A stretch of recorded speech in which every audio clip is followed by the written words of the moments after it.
Kira-kira modalnya berapa nih untuk bisnis seperti ini dengan model stand dan lain sebagainya kayak gitu? Berapa sih Bu modalnya? Mari ngevlog di Kebun Sen. Assalamualaikum warahmatullahi wabarakatuh. Balik lagi di vlognya Kebun Sen. Oke teman-teman, kita udah di salah satu stand pengusaha Karawang nih ya. Dan kita udah sama ownernya dari ayam geprek ini nih. Nah, kita mau tanya-tanya kepada ibu siapa nih Bu? Kita mau kenalan dulu. Nama ibu siapa dan bisnisnya apa nih Bu? Nama saya Ramla, tapi nama bekennya, nama panggilannya Rara. Oh, Ibu Rara ya. Nah, kira-kira ini punya bisnis apa nih Bu? Saya di bidang bisnis itu sebenarnya sudah 15 tahun. Kuliner saya saat ini memang kurang lebih karena ayam geprek ini sebenarnya ada dampak dari pandemik gitu. Oh, gitu ya. Iya. Sebelumnya bisnisnya apa Bu? Kita di catering, produk saya salah satunya seperti ini.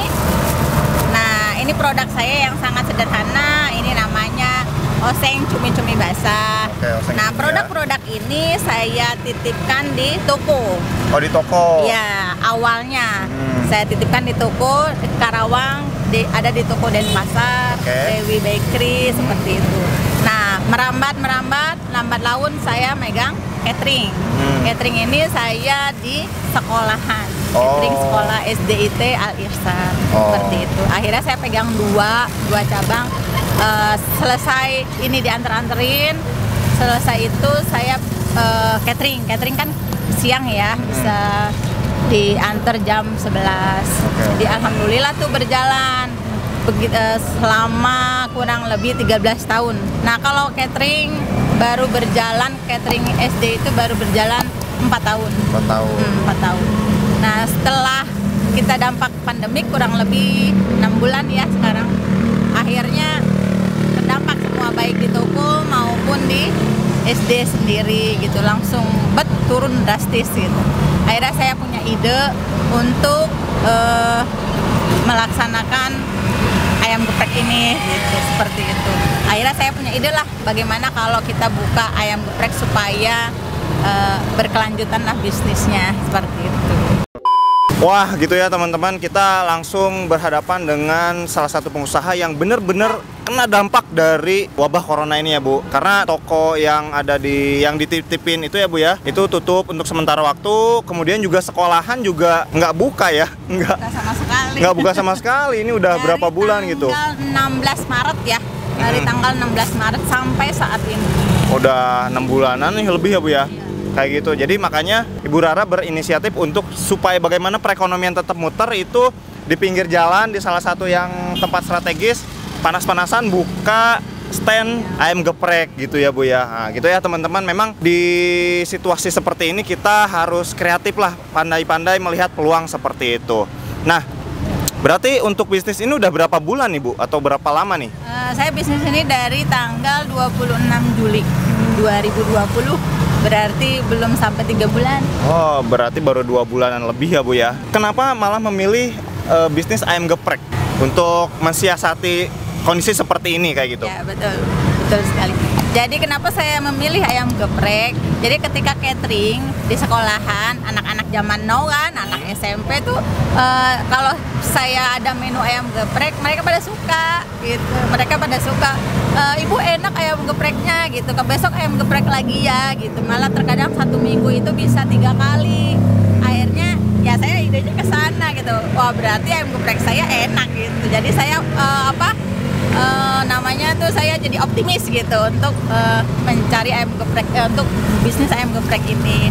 Apalagi kan sekarang itu orang-orang pasti yang dicari murah dan enak gitu. Ayam geprek saya sangat murah dengan 10.000 sudah pakai nasi, pakai sambal, pakai lalap. Wow, dengan paket 10.000, paket hemat banget, bisa dapat nasi, ayam dan lalapannya ya Bu ya. Iya, sudah lengkap. Itu salah satu bentuk inovasi dan mensiasati bagaimana menarik konsumen dengan harga yang terjangkau seperti itu teman-teman. Dan kita juga belajar tadi bahwa tes pasarnya itu udah dilakukan sama anak-anak ya Bu ya, dan respon anak-anak ataupun respon konsumen itu enak katanya. Dan jangan sampai teman-teman kayak gini bikin bisnis kuliner, menurut teman-teman enak, wah ini pasti laku, pas dites ke pasar kok nggak ada yang suka. Kita sempat dapat cerita seperti itu ya, dan ternyata pasarnya salah teman-teman. Dia orang Jawa, makanannya manis, jualan di Kalimantan yang seneng yang pedas-pedas kayak gitu. Jadi pasarnya salah kayak gitu. Nah kemudian nih, kira-kira modalnya berapa nih untuk bisnis seperti ini dengan model stand dan lain sebagainya kayak gitu? Berapa sih Bu bisnisnya? Modalnya? Ini spanduk saya bikin desain sendiri. Karena kemarin saya sempat, walaupun gaptek, sempat juara pertama untuk ikut spanduk di Kampa gitu, perlombaan di Kampa. Jadi saya ikut gitu. Terus roda juga bikin sendiri. Oh gitu. Jadi modalnya cuman kemarin modal roda cuman 800.000. 800.000 tapi kalau beli kan kita udah jutaan ya. Iya. Jadi saya bikin sendiri sama suami spanduk, jadi cuma tinggal nyetak aja gitu. Ini desainnya seperti ini gitu, yang desainnya sendiri gitu. Terus untuk ayam, untuk tepung itu sudah kehitung ya sama saya. Jadi saya cuman modal kalau untuk ayam dan chickennya itu satu hari paling modal 100.000, sama tepung, minyak, sama ayamnya, sama nasinya gitu, seperti itu. Kurang lebih 100.000 untuk modal itunya ya Bu ya. Modal awal ya, nggak nyampe 1 juta dengan tadi gerobak dan sebagainya, itu kurang lebih 800.000. Dan kalau modal untuk jualannya itu di kisaran 100 ribuan ya Bu ya. Wah itu teman-teman. Jadi jangan ada alasan lagi, aduh nggak ada modal nih. Nah tadi di bawah 1 juta udah bisa bikin gerobak seperti ini di pinggir jalan, udah tempatnya ramai, strategis, dan modal bahan untuk jualannya juga di kisaran 100.000 kayak gitu. Awal-awal kan baru mulai 2 bulan. Dengan 2 bulan ini udah punya omset berapa nih Bu? Dengan modal tadi 100.000. Alhamdulillah kemarin tuh saya di awal bulan saya dapat pesanan, karena kita nerima pesanan juga. Oh gitu. Ya dapat pesanan 120 box gitu. Jadi kalau untuk harian saya sudah bisa memprediksi ya, kalau di sini lakunya berapa. Kita nggak pernah bawa banyak dulu gitu ya, bawa paling 1 ekor atau 2 ekor. Terus nanti di rumah kita jual juga tetangga-tetangga, karena alhamdulillah sih kalau ayam geprek ini banyak digemari orang, karena sambalnya itu loh. Wah iya, memang sih saya juga penggemar sambalnya gitu ayam geprek. Nanti Kang Ade bisa nyobain sambalnya. Siap. Gitu. Nah tadi teman-teman bisa sampai di awal-awal bulan katanya dapat pesanan sampai 100 box ya. Kalau misalkan pakai harga yang paket hemat aja itu udah 1 juta tuh teman-teman. Tapi kemungkinan bisa lebih itu ya harganya kayak gitu. Nah itu baru berjalan kurang lebih 2 bulanan tuh teman-teman. Udah seperti itu, apalagi kalau misalkan semakin digencarkan lagi. Kemudian Ibu, kan pasti ada tantangannya dong bisnis seperti ini ya. Nah tantangannya untuk sementara ini apa nih Bu? Untuk sementara ini karena kita belum banyak diketahui orang ya, khususnya ayam geprek, ya lakunya belum seberapa itu gitu. Karena saya mengambil untungnya bukan per potong, per ekor. Oh per ekor. Iya, jadi kalau per potong mah nggak adaan kita. Jadi memang saya ngambilnya per ekor. Dari per ekor misalnya kita modal berapa, tepungnya berapa, chicken ayamnya berapa gitu harga. Nah dari situlah kita untungnya. Kalau kita jual per paket, 1 paket, kalau ketika saya mengalami kemarin minggu pertama laku, minggu keduanya itu nggak laku, paling 1 gitu, paling 2 gitu, seperti itu. Malah pernah sama sekali nggak ada. Nah kita jual tuh di rumah seperti itu. Iya. Berarti tantangannya itu salah satunya ini ya, belum nge-branding banget ya, karena baru-baru juga sih ya. Kemudian Ibu, apa nih Bu dari Ibu tips-tips bisnis seperti itu? Kondisi saat ini ya gitu. Jadi memang saat ini di masa pandemik ini untuk masyarakat, untuk para bisnis yang ingin membuka usaha, jangan cepat putus asa. Jangan cepat putus asa. Saya tuh ngalami yang namanya saya di bidang kuliner, makanan hari ini harus laku gitu. Saya tuh ngalami lah berbagai macam, hari ini gak laku, besok gak laku. Itu jangan cepat putus putus asa, dan kita jangan selalu ingin mencari untung itu jangan dulu dah. Pokoknya bagaimana orang melihat produk-produk kita ini enaknya, rasanya, penampilannya gitu, seperti itu. Ketika orang sudah tahu hal-hal yang seperti itu, mereka akan balik lagi gitu. Terkadang kenapa masyarakat kita itu di bidang bisnis itu cepat cek orang mah pundung telaku enggusan gitu. Ulah jangan pernah berpikiran seperti itu. Kita di saat ini memang tantangannya luar biasa di dunia bisnis, makanya kita harus sabar.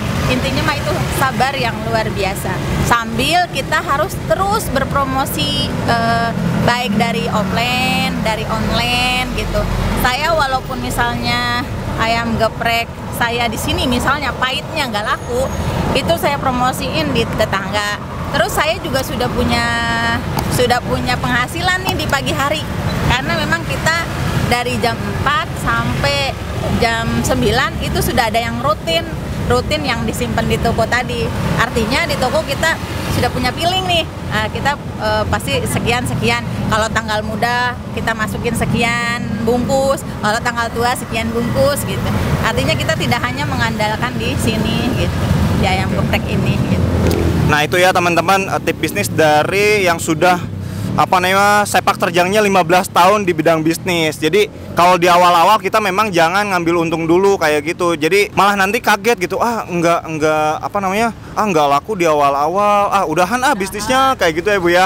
Tapi kita bener memperkenalkan dulu produk kita sehingga nanti orang repeat order kayak gitu ya Bu ya. Nah, kemudian nih Bu, terakhir nih, kira-kira kalau pengen beli ayam geprek ini harus datang kemana sih, ataupun ada media sosialnya, ataupun kalau pengen pesen apa nih Bu? Pesannya paling lewat nomor HP. Terus saya juga aktifnya di FB. Oh di FB, ya. Apa tuh Bu? Bisa diituin? Umi Rara Raihan. Umi Rara Raihan. Iya. Oke. Di FB-nya. Kalau di nomor HP baik di WA maupun pakai telepon biasa itu ada di nomor 0877 8248 3813. Oke, makasih banget nih Bu udah menceritakan kisahnya yang tadi udah 15 tahun, kemudian mengalami sekarang situasi yang tidak terduga gitu ya Bu, udah sharing sama kita dan udah ngasih tips tentunya buat teman-teman di luar sana. Oke, sampai jumpa di episode selanjutnya. Bye-bye.